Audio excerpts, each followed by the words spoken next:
Okay. Okay. Good afternoon, everyone. Thanks for coming to my talk on creating an AI chatbot in Drupal.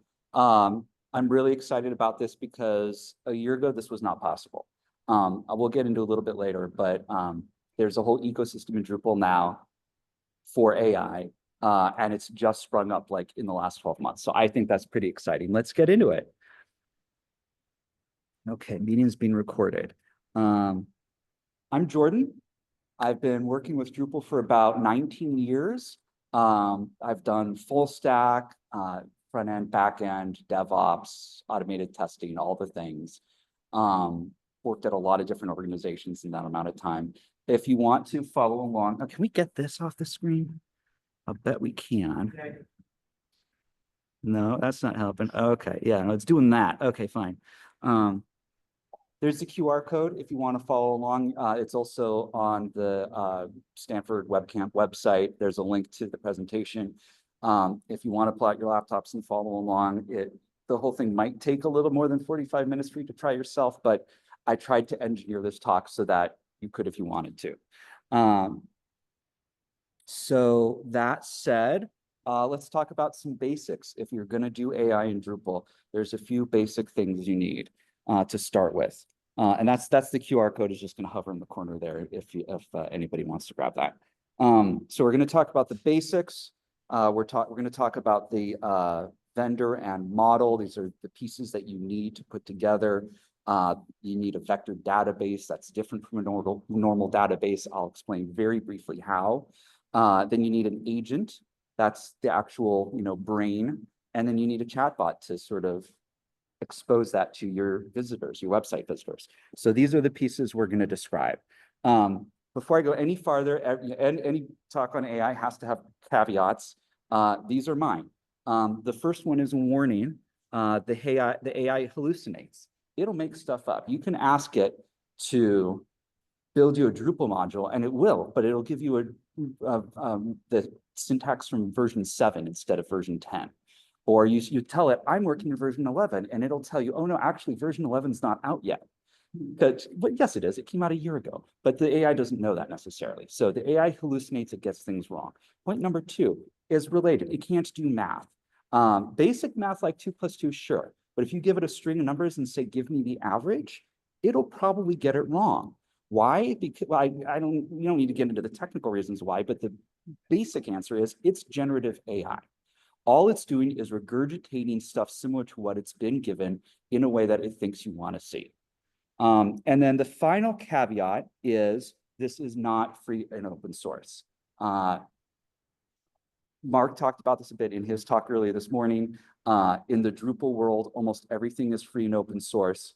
And so the idea of bringing in something that's not is a little weird, and it might be anathema to some people. But we're not quite at the point, as Mark said this morning, where you can download everything into your own laptop and just run it locally. You kind of can, but that would be a whole different talk. So for our purposes, you're going to need a server, and you're going to need to pay somebody for it. This is a visual representation of what the whole stack looks like. I would love to walk up and actually just touch the screen here, but I know there's people online, so I'm going to just stay at the podium and use my mouse.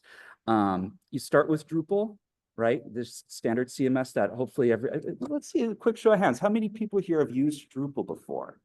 Okay, just about everybody. Great, perfect. So what do you need to run Drupal? You need a database, right? Usually MySQL. You need modules, usually community contributed modules that you just add on for free. Those are all free and open source. So far, so good. What else do you need? You need a server to run your stack on, right? Usually a LAMP stack. That's an old-fashioned term. It refers to Linux, Apache, MySQL, PHP.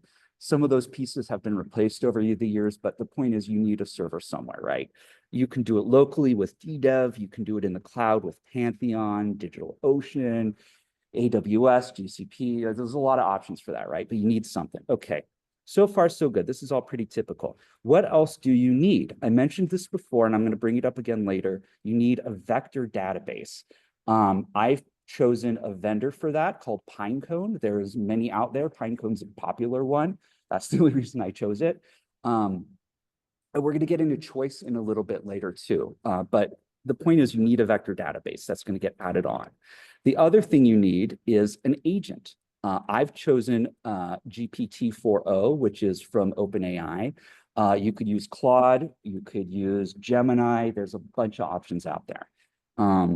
But you need an agent, which is going to get added on. And then finally, like I mentioned before, you need your chatbot, which is actually just a contrib module, and then you can render it in a Drupal block. We'll get there. But the point is, this is the whole stack. And the one other thing to note here is I color coded it because these are the two parts that are sort of non-free. And I'm using air quotes because when I say non-free, there's sort of, there's this traditional discussion of free as in free beer versus free as in freedom. If you stick around to 4 o'clock, everybody gets free beer, right? But free as in freedom is free beer. You don't know the recipe. You're just drinking it. You received it for free. So same thing with Pinecone. They've got a free tier, but you don't actually know what code they're running inside there. It's proprietary. So that's what I mean when I say non-free. And also in the case of OpenAI, you're actually going to have to get out your credit card at some point. We'll get there. So this is just an overview of the whole structure. We're still in the basics here. We're going to need something. We're going to need the AI module. Let me move this out of the way. This is the module on Drupal.org. Oh, I hate this. And I added the chart here just to demonstrate. Like I said before, if you go back a year, it's not even on the chart. But even at like January of this year, since January, the adoption of this module has like tripled. And it's not just the module, because the module actually it's several modules in one package, but there's a whole ecosystem that's generated around this module and other modules that rely on it, which we will be using for this project. So what do we need? We need the AI module, we need the assistant API, we need the AI chatbot, we need a provider for OpenAI because we're going to be using them. We need another provider for Pinecone. These are modules. They're on Drupal.org. We need the key module and we need the search API module. Search API module is just another really popular common module that a lot of websites use. We'll talk about that more in a minute. Same thing with key. These are just things to help your modules work better. How do you install these things? Well, that's sort of a different talk, but it's the standard for all of it. It's just the standard Drupal process. These days you're probably using Composer. You have to install the modules. You have to save your configurations somehow. Usually you've got Git in the process somewhere. So standard flow for all of these things. Actually, before I go on, one last thing, I'm gonna make one more caveat. Once you've installed all these things, you got to clear your caches again, just because there's configuration in there now. And in order to navigate the config menus, Drupal doesn't even realize that there's new options until you clear the caches. So same old story, when in doubt, clear caches. What else do you need other than the basics? I mentioned this before, you need a vector database. You might have noticed I've been using AI art for all these slides. And I really like this one in particular because the prompt that I gave the AI before it drew this for me was, give me a visual representation of a vector database. Show of hands, how many people here know what a vector database is? Okay, a handful, great. This is a great slide because it is a visual representation of a vector database. Let me back up a little bit. How many know what a relational database is? Okay, more hands going up. Relational database is kind of like a spreadsheet, right? Everybody knows what a spreadsheet is. You've got a table with numbers or text or whatever. In a relational database, it gets a little more complicated because you can have multiple spreadsheets that link to each other. Okay, fine. A vector database is different. AI thinks differently. What it does is it takes all of your information from your spreadsheet. You can even export it as a comma-separated file, CSV. It takes all that data and it creates relationships between individual words or small phrases. And that's what every single one of these points here is, a word or a small phrase. And these lines are the relationships between each of these words. And so the computer is taking all this stuff and it's just putting it into like a 3D space and saying these words are similar to other words. And we're going to just sort of draw these lines between. That's a vector database. And that is how the AI thinks when you're using generative AI.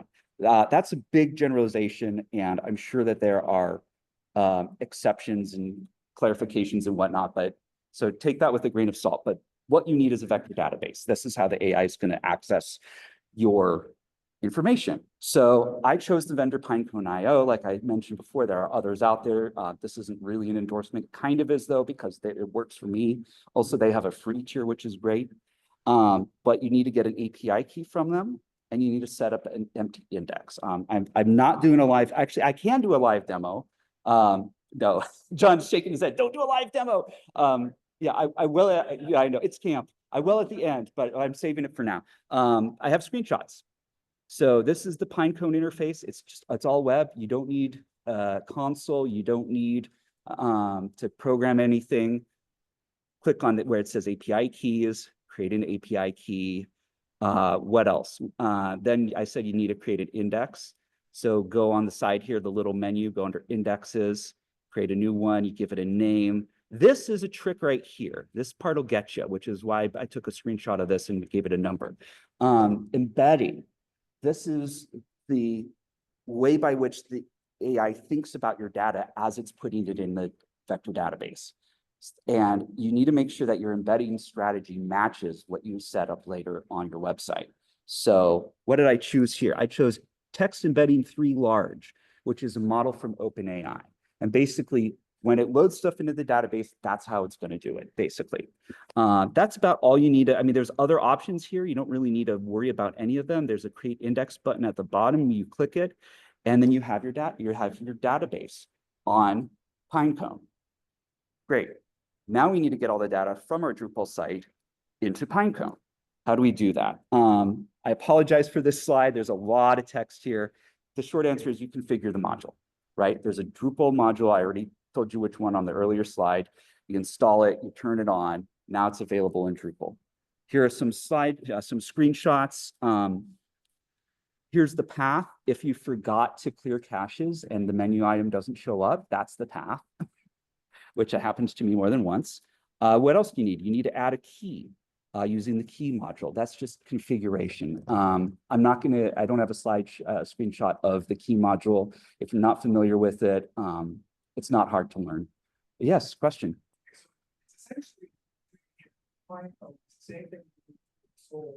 Yes, it's exactly. Yeah. Yes, you do. And in fact, it's more similar than you think. And I'll get there because we're using the search API module to do it. So we'll get there. So you need the key using the key module. That's your API key that you put in, and now it's in your configuration. You save your configuration, okay? That's it for the Pinecone module on Drupal on your Drupal site. Yes. Oh yeah, absolutely. Yes. What is the mechanism by which we populate Pinecone? And the answer is the search API module. So it's actually, I'm glad you asked that question because the answer is right down here. You can see this is search API. If you're familiar with this interface, if I can get that thing to disappear. This particular site was hosted on Pantheon. So I disabled the Pantheon search index just so it wouldn't be confusing. But Pinecone's right here. And then there's your index. So it behaves just like, as far as Drupal is concerned, it's a normal database. You take your stuff and you send it there and it's there, and then Drupal can access it, or the chatbot can access it, but we'll get there. So here's the text instructions. Here's the screenshots, add a server, add an index. There's a lot of little configuration in Drupal for that, which I'm sort of glossing over. But if you've done it before with search index, it's really similar. What else do I have here? Yes, big warning. This is another gotcha. Once you've set this all up, you have to index your content. That is the actual step by which you send your data from your database to Pinecone, to the vector database. And then it'll do the crunching, but you have to press this index now button down here with the arrow pointing to it. Yes, question. So it's a good addition to modifications your content sent in real time? They can be. There's a configuration for that. So the question, yeah, I'll repeat the question for the people on Zoom. What about additional content that you add later on? There's a configuration. You can have it sent automatically. You can do it as part of a cron job. But that's a really good question because you've got to make sure somehow that you're continuing to send new content. I have a blog, just my personal blog, with 11 years of content on it, and I set up a RAG. So it's very similar model to what I'm describing here. But when I write a new blog post, I have to make sure that gets indexed, either automatically or with cron or some sort of step. I have to make sure that my content is always getting indexed, because otherwise the AI doesn't know about it. I'm curious, is search index, if I remove an entry, Yeah. information is wrong. And then I add a new entry where I update it and it's now new. But how does that work with an AI world? Because it learned the last old information. That's a great question. It's not learning. Yeah. But how does it subsume that data? And yeah, okay. So the question is, when you make changes, like you just added a new blog post, and now you send that new information to the vector database, how does the vector database know, like, oh, I deleted something old, I added something new? How does it capture that change? The answer is, I don't know. That's a vector database thing. I'm just going to wave my hands and say it works. It has to do, the best answer I can give you is it has to do with that embedding model that I showed you before. Because it's taking all these things and it's tearing them apart and it's creating these little mathematical relationships. But in terms of how it handles the delta, I don't know. All right, moving on. How are we doing on time? Oh, we're doing great. Okay, cool. Next up is vendor and model, which is not as scary as it sounds. Vendor just means the company that's providing you the AI, and the model is whichever LLM you choose. This robot is holding a credit card because I mentioned this before. At some point, you're going to need a credit card, and this is that point. So we'll get into it. OpenAI. Like I said before, there's a lot of choice. What I encourage, and this is where I'm going to talk a little bit more about this. What I encourage you to do, if you're going to try this at home, is try OpenAI, try Claude from Anthropic, try Gemini, try a bunch of different models, see which one works the best for you. Because even within OpenAI, they've got a bunch of different LLMs, and some of them work differently from others. And their newest, fanciest one, the O line, I got bad results from it. I prefer GPT-4o, which is, it sounds similar, but it's a completely different line of logic. Same company, but I found the older version works better.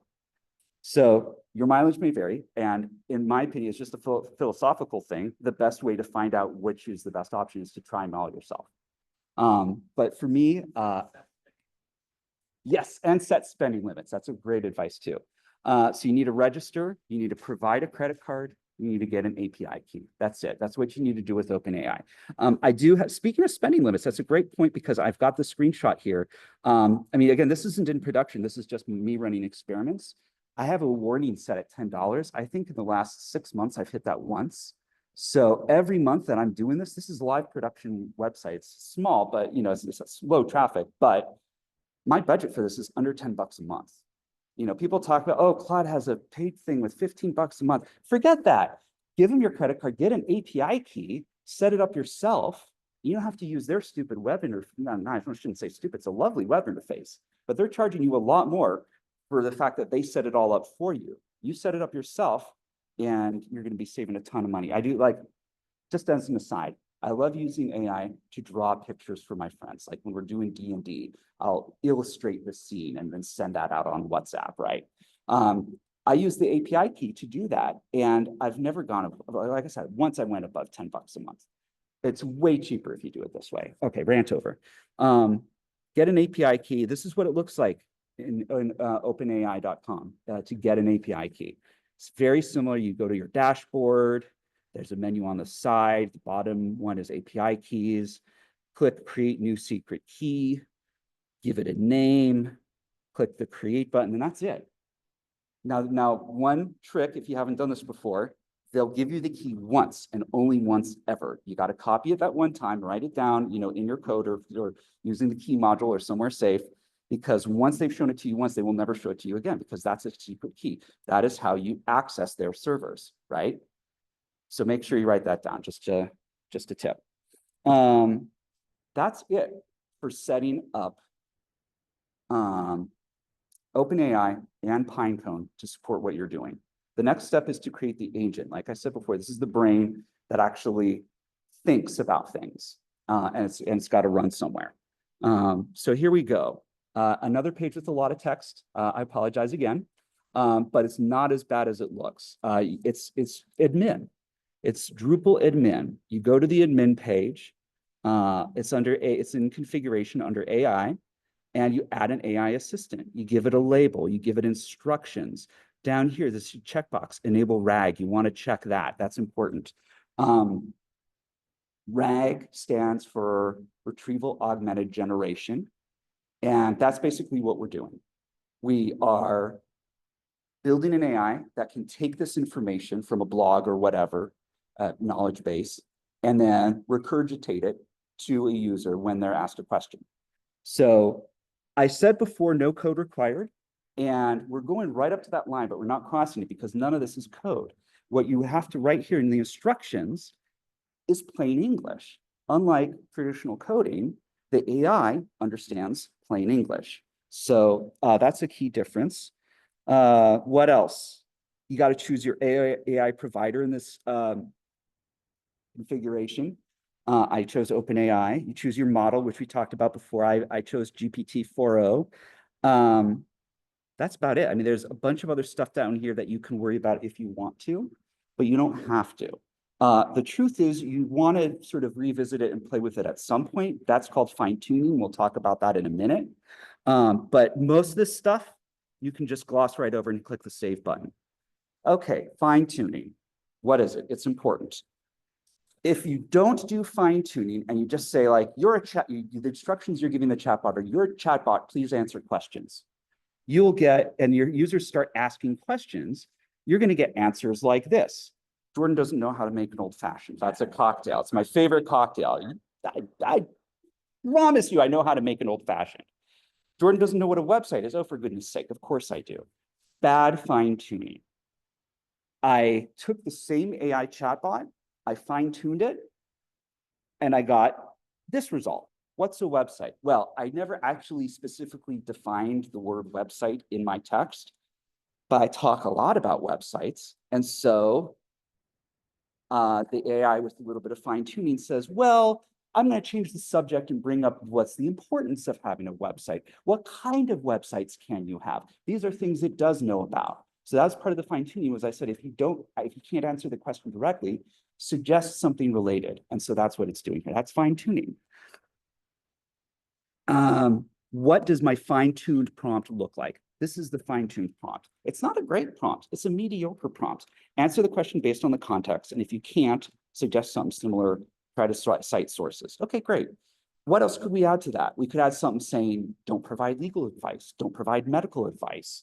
We could add ethical considerations, right? There's all sorts of things you could do to make this better. But the point is that's fine-tuning. It's an important thing to do at some point because you can get vastly better results. But it's also, I don't know, you don't want to get lost in it. We're now at the point where we are ready to put sort of the crowning piece on top that's going to bring it all together, all right? We've got our data, we've got our vector database, we've got OpenAI, we've got our API keys, we've got our modules, everything's configured. Last piece, ready? This is it. I'm going to go to the block layout page. Raise your hands if you're familiar with this page on Drupal.org. Most people are raising their hands. Okay, this is. I mean, I don't need to go into what block layout is, but this is the basics of how Drupal works. On the front end is you can put little blocks of content in regions on the page, right? And they'll show up on whatever page you want. So you go to the structure menu, you go to block layout, you pick whatever visual theme you're using, you pick what region you want to put your block in, you click the place block button, that's it. This is the configuration page for configuring your block. You can give it a title if you want to, or hide that. You have to choose your AI assistant that you already defined, which we just did in the last step. And then you get things like first message, give the bot a name. Down here, you can give it an icon. There's a couple other options. It's nice to sort of mess with those, tweak those a little bit. And then when you're ready, you hit save block. And then, bam, you get something like this on your website. It's a little chat box. You can enter text. It'll think, it'll answer based on the content you've made. How are we doing on time? We've got a lot of time. Okay, I do want to do questions, but I also have a little demo. So I'm going to pull up the demo really quick. Demo is right here. Here's my Pinecone. Here's my database that I fired up yesterday. Here's my up-to-date usage spend in this month. I've spent $1.42 on OpenAI. I can handle that. And then here is the demo site. This is just the Drupal built-in demo content. It comes with a bunch of food recipes. Great. That's content. We can use that.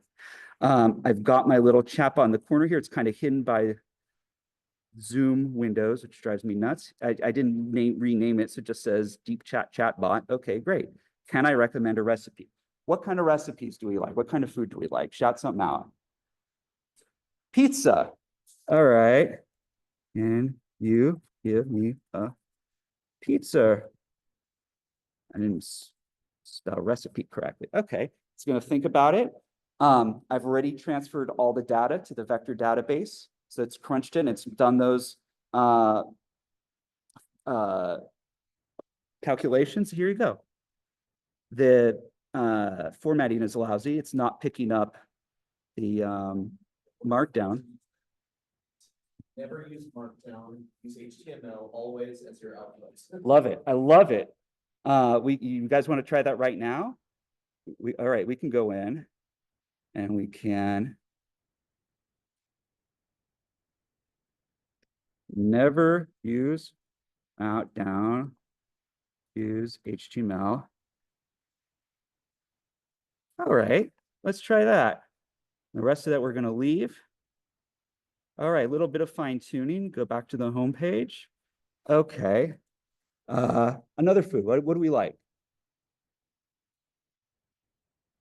No, I don't have to. I mean, I can. It doesn't hurt. Their caches right now. The database is the same. It's just the way it thinks about the question. The prompt it's receiving to answer questions is better now. Hummus, yeah. Please provide a recipe for hummus. I love hummus. All right, let's see what it does. Now I'm going to get really critical of the hummus recipe. Oh, it's still doing the lousy markdown. Funny. Okay, well, it didn't take. So more fine-tuning required. Yes, sir. Yes. So using one of the bots, yes. Yes. Yeah, 4.0. How do we know that our website is not moving the bot? That's a great question. You don't know 100%.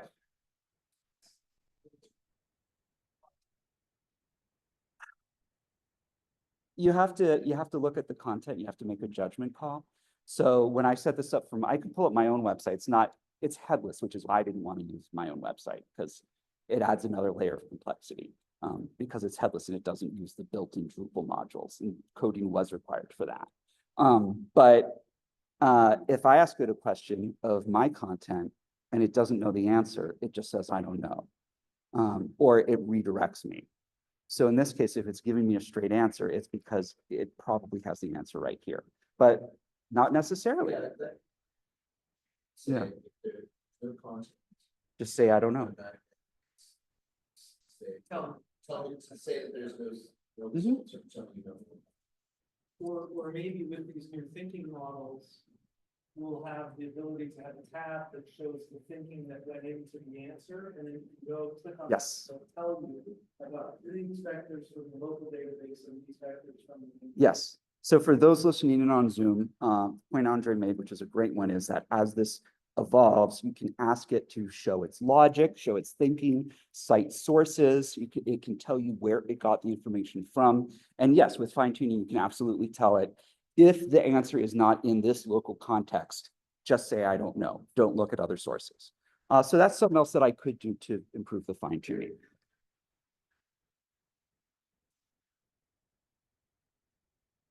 Yeah, let me try. It's supposed to have a little bit of memory in here.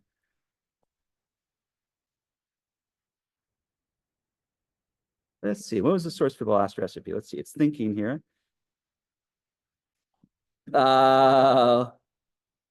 Compiled from general culinary knowledge. Funny, yeah, okay. Yeah, so fine tuning required. But that's the demo, and let's see here, what other, and that's my last slide. Thank you all for coming. Do we have any more questions? Yes.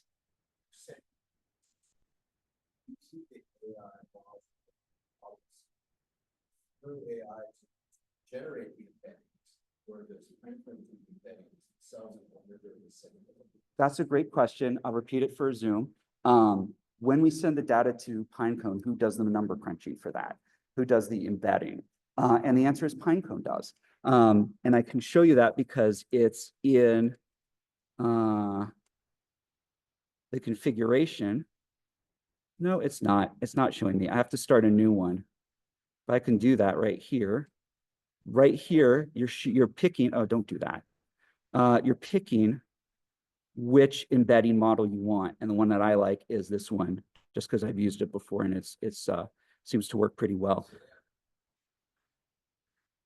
Yes, they are now talking to OpenAI themselves and using, or they just downloaded the software. I don't know if that one's open source or not, that LLM. No, it's not. Okay. Yeah. So the trick here is if you choose the wrong one, like, oh, I want to use llama instead of text embedding 3 large, you have to make sure that the other configuration lines up in here as well. And then you have to match that with your Drupal config. And so I just find like, pick one that's popular. Text embedding 3 large used to be really popular. I don't know if it still is. I think it's a sort of an older embedding model at this point, but it works really well for this type of purpose.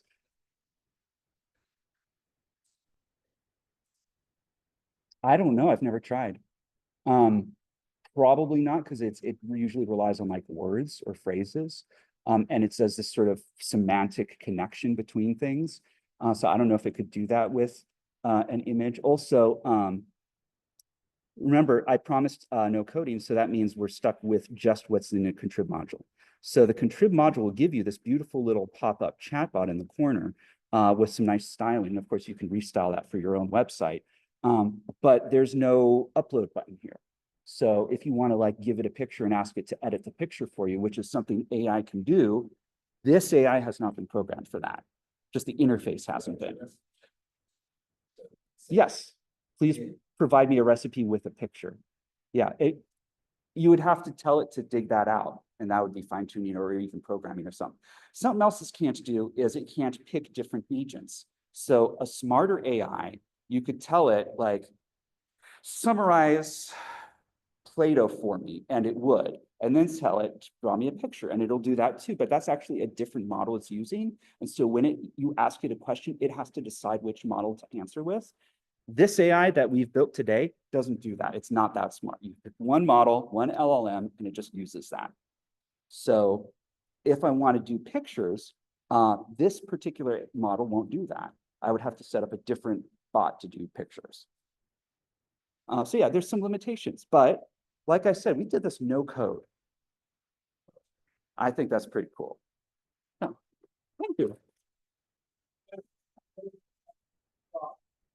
vector databases, once you mark content as old, the subsequent query will not be the.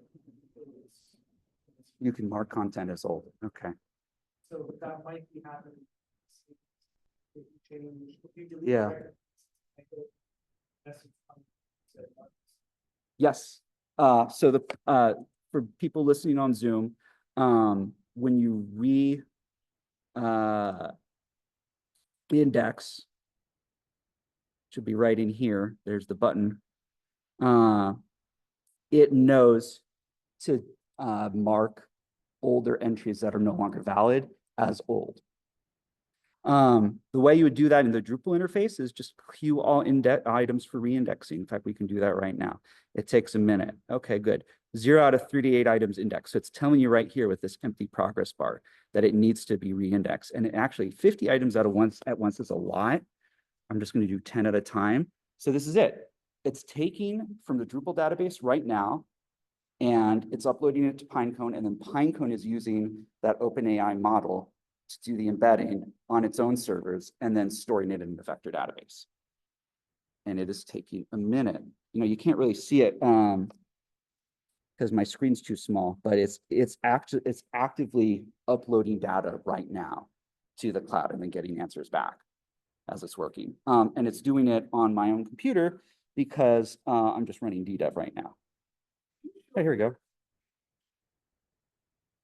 I did not. I glossed over that. Oh, yes, that's Search API. That's a really good question, though. Let's while this is running. Yes. So the question for anybody on Zoom is, how do you set up so it knows what fields to scan? And the answer is this is part of Search API. You edit your index. You go to fields. And I did this really simply. I got like title and body in there, and that's it. There's a lot for this particular content. There's a lot more fields you could be adding. What else is in here? We've got like cooking times and difficulties and directions and all these other like fields in here that we could add.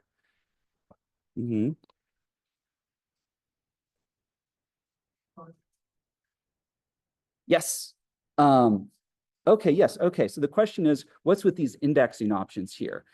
This is in Search API when you're selecting the fields that you want in your database that you're going to send to the vector database. Main content, I mean, again, you know, we're introducing some technical terms, but this is basically still plain English, right? Because that's the way the AI is thinking about this, is basically in English, right? You're asking it an English question, you're getting an English answer. It can do other languages too, but that's not the point. The point is main content, it means what you think it means. It means this is the main stuff, and the answer is probably in here. And then you can see for the title, I just said that's a contextual content. So yes, the title of the recipe matters, but that's not where you're going to find like the meat, so to speak, right? That's in the body text, probably. It might not actually be. I mean, if I was doing this really well, I would add the other fields. I would reindex. I would do a lot of fine tuning, and then I'd have a good recipe bot. Any other questions?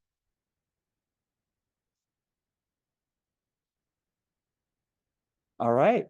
Thanks, guys.